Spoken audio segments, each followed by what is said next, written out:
Hey everyone, today we will see how you can cancel a sent friend request on Facebook. So first of all, you have to open your Facebook app. So you have to know the account of the person that you've sent a friend request to that you want to cancel. Only then you can cancel it. So you have to go ahead and search the name of the person that you want to cancel the request.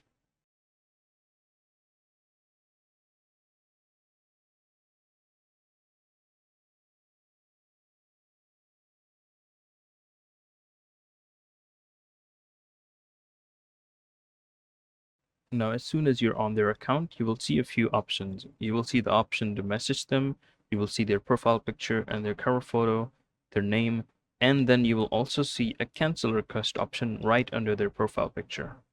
So if you go ahead and click that, it will ask you for confirmation, and then the request has been canceled. And this is how you cancel a friend request on Facebook. I hope this was helpful. Thank you for watching. See you in the next one.